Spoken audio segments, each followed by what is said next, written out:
میں کئی لٹیں نکل کر چہرے کے گرد بکھری ہوئی تھیں۔ وہ بے قراری سے بار بار نفی میں سر ہلا رہی تھی۔ دوسری طرف سے یقیناً وہ اس کو سمجھانے کی صحیح کر رہا تھا۔ پلیز میری بات غلط نہیں ہے، میں تنہا نہیں ہوں گی، ماما بھی میرے ساتھ ہوں گی۔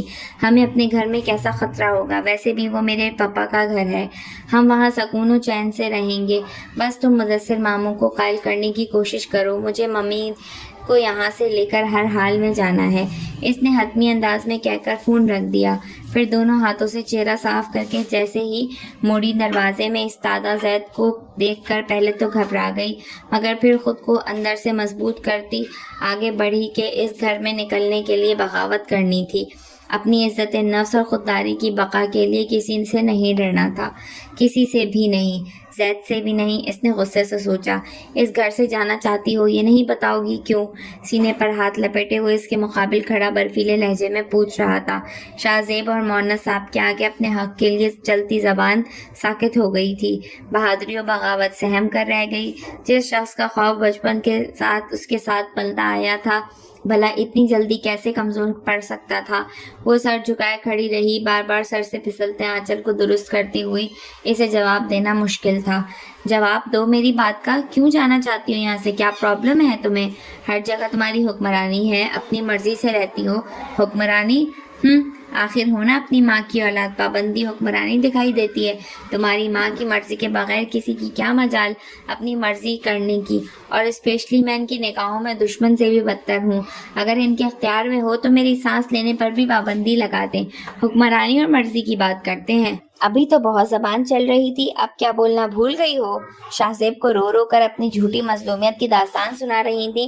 وہ ہنوز اسے گردن جھکائے دیکھ کر سخت طنزیہ لہجے میں بول رہا تھا، میں تم سے بات کر رہا ہوں، دیواروں سے نہیں، جواب دو مجھے۔ اس نے ہاتھ بڑھا کر اس کا جھکا ہوا چہرہ اونچا کیا۔ زید بھائی، وہ اس کی جسارت پر بوکھلا اٹھی۔ شٹ اپ، جواب دو مجھے۔ وہ اسی طرح اس کا چہرہ تھامے ہوئے تھا، ایک بجلی برہمی بن کر اس کے اندر دوڑ رہی تھی، اور جھٹکے سے اس نے زید کے ہاتھ کو دور کیا تھا۔ انداز میں سخت ناپسندیدگی تھی۔ میں نے کہا نا، جواب دیے بغیر تم جا نہیں سکتی یہاں سے۔ اس پر بھی گویا جنون سوار ہو گیا تھا۔ آگے بڑھتی سودا کا بازو سختی سے پکڑا۔ اس کو لگا بازو آہنی گرفت میں پھنس گیا ہو۔ یہ کیا کر رہے ہیں آپ زید بھائی؟ ہاتھ چھوڑیں میرا۔ یہاں سے جانے کا کیا مقصد ہے؟ اس کی گرفت مزید مضبوط ہو گئی تھی۔ تم کو معلوم ہے تمہاری اس فضول ضد کی وجہ سے تایا جان کا بی پی شوٹ کر گیا ہے، تائی جان کی ہائی لیول شوگر چل گئی ہے، اور تم کو صرف اپنی پڑی ہے۔ کس قدر احسان فراموش لڑکی ہو تم۔ اس نے ایک جھٹکے سے بازو چھوڑا تو وہ بھی ڈگمگا کر رہ گئی۔ میں احسان فراموش نہیں ہوں، احسانوں کا بدلہ چکانے کے لیے ہی اس گھر سے جانا چاہتی ہوں۔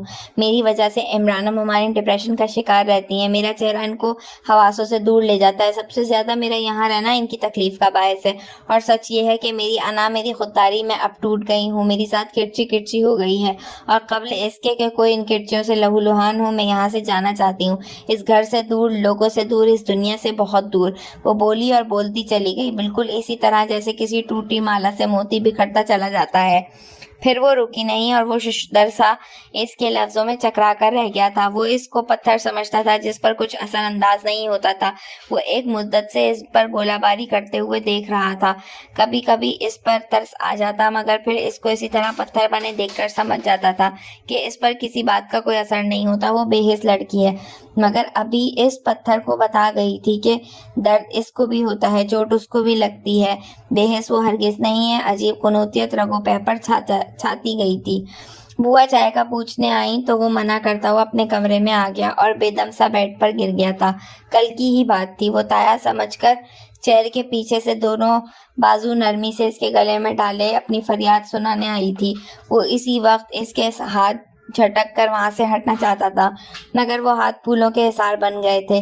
ان نرم و نازک خوبصورت ہاتھوں سے عجیب سی مہک اٹھ رہی تھی، اعصاب کو بوجھل کرنے والی، احساسات کو مہکانے والی۔ مان دل میں ایک امنگ پیدا ہوئی تھی، اس کو ہمیشہ ہمیشہ کے لیے پانے کی جذبات گویا بے قابو ہونے لگے تھے، اور ابھی وادی عشق میں پہلا قدم رکھا ہی تھا کہ تایا جان کی آمد نے اس کے جذبات کی اندھیری وادی سے نکالا، اور وہ خود کو ملامت و سرزنش کرتا ان سے کچھ گفتگو کر کے سودا کو بالکل اگنور کرتا وہاں سے چلا گیا تھا، اور خود سے کافی دیر تک خفا بھی رہا تھا۔ وہ اس کے لیے شجرے ممنوعہ تھی، صدیوں کی مسافت کی بلندی پر چمکتا ہوا ایک ستارہ جس کو ایک نگاہ دیکھنے کی اجازت تک نہ تھی، اور اس نے اس ستارے کو اپنے دل میں بسانے کی آرزو کی تھی جو سراسر درد و رنج کا سودا تھا۔ اب اس نے سوچ لیا تھا کہ وہ اس سے اسی طرح نفرت کرے گا جیسے پہلے کرتا تھا۔ کچھ لوگوں سے نفرت کرنا، ان کو دھتکارنا، ان کو نرمی کے لائق نہ سمجھنے میں ہی بہتری ہوتی ہے۔ کل تک اس کے دل میں سودا کے لیے کوئی نرم گوشہ بیدار نہیں ہوا تھا، وہ بے حد مطمئن و مگن تھا، اور جب اس کی طرفداری کرنے کا سوچا تھا تب سے وہ انجانی سی آگ میں سلگنے لگا تھا، جیسے اس کے ابھی لبوں کے قفل ٹوٹے تھے اور وہ متحیر کر کے چلی گئی تھی۔ ہیلو ہیلو ہیلو، نسوانی کھلکھلاتی آواز سے اس کی نیند سے بوجھل آنکھیں پٹ سے کھل گئی تھی۔ تم؟ جنید اچھل کر بیٹھا۔ ہاں، یہ تم کیا ہوتا ہے؟ دوسری طرف وہ ہنستی چلی گئی۔ میں نے تمہیں وارن کیا تھا یہاں فون نہیں کرنا، بھول کر بھی۔ ہاں، آپ نے بھول کر بھی کہا تھا نا، میں یاد کر کے کر رہی ہوں۔ اب آپ کو کوئی اعتراض ہونا نہیں چاہیے۔ اوہ شٹ، ہنسنا بند کرو، مجھے غصہ آ رہا ہے۔ اگر اس کے بعد تم نے پھر کال کی تو میں زید سے تمہاری شکایت کروں گا۔ پہلی بار اس کو اس لڑکی کی بے باکی زہر لگی تھی۔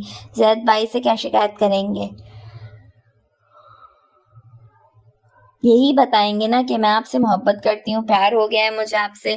دوسری طرف سے وہ سنجیدہ ہو کر روحانسی لہجے میں بولی، بکواس بند کرو، یہ سب بیکار کی باتیں ہوتی ہیں، ان میں سے کچھ نہیں ہوتا، کچھ نہیں رکھا ان باتوں میں۔ تم ایک اعلیٰ عزتدار گھرانے کی لڑکی ہو، تمہیں یہ زیب نہیں دیتا۔ اعلیٰ عزتدار گھرانے کی لڑکیوں کے دل نہیں ہوتے کیا؟ ان کے جذبات نہیں ہوتے کیا؟ ان کو پیار کرنے کا حق نہیں ہے؟ میں تم سے آرگومنٹ نہیں کرنا چاہتا، پلیز بھول جاؤ مجھے، یہ ممکن ہی نہیں ہے۔ میں مر سکتی ہوں مگر آپ کا پیار دل سے نہیں نکال سکتی۔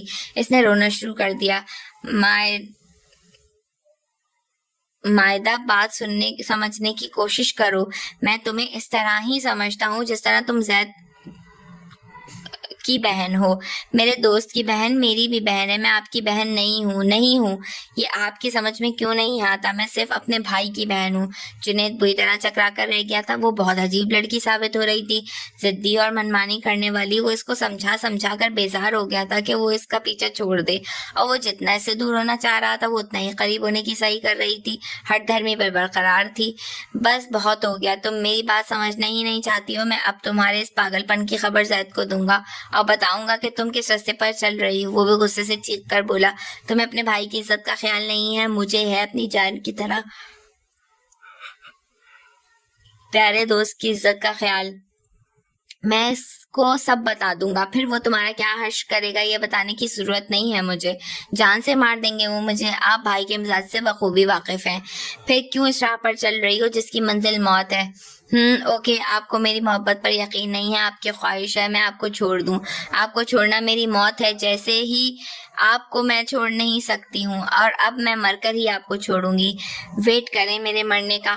وہ گویا پاگل ہو گئی تھی، جنونی انداز میں دھمکی دیتی ہوئی وہ ہوش و حواس سے بیگانہ لگ رہی تھی۔ جنید نے بالکل پرواہ نہ کی اور لائن ڈسکنیکٹ کر دی۔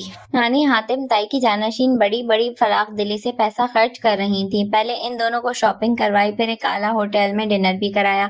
ڈنر کے بعد سراج انکل اپنی گاڑی میں گاؤں روانہ ہو گئے تھے۔ قسم سے کیا زبردست شاپنگ کی ہے میں نے، قیمتی سے قیمتی شے لی ہے، اور حیرت کی بات ہے ماسی نے ذرا بھی منہ نہیں بنایا۔ بالی بیڈ پر تمام شاپنگ پھیلائے بیٹھی تھی۔ کہہ تو تم ٹھیک رہی ہو، لیکن ایسا ہی ہوتا ہے جب نانی پیسہ خرچ کرنے پہ آتی ہیں، پھر اسی طرح کرتی ہیں۔ وہ راکنگ چیئر پر جھولتی ہوئی لاپرواہی سے گویا ہوئی۔ تم بہت عجیب لڑکی ہو انشی، ایک تو شاپنگ کرنے کا شوق نہیں، پھر گھر آ کر شاپنگ دیکھتی نہیں ہو۔ آ کر دیکھ لو کیسی کی ہے میں نے شاپنگ۔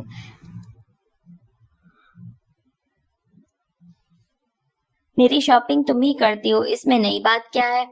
تبھی تو کہہ رہی ہوں آ کر دیکھو تو کیسی شاپنگ کی ہے۔ اب تم کو اپنی شاپنگ خود کرنی چاہیے۔ کیوں میں خود کیوں کروں گی؟ تم ہی کرتی ہو اور نائس کرتی ہو، مگر اب میں تمہاری شاپنگ کرنے والی نہیں۔ وہ منہ بنا کر مصنوعی سے گویا ہوئی۔ اچھا اب تم مرنے والی ہو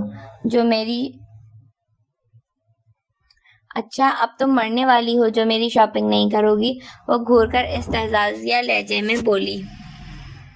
ہاں، وہ ہاتھ میں پکڑی شرٹ پھینکتی ہوئی صدمے سے بولی، میں مرنے والی نہیں ہوں ابھی، اور میں مروں گی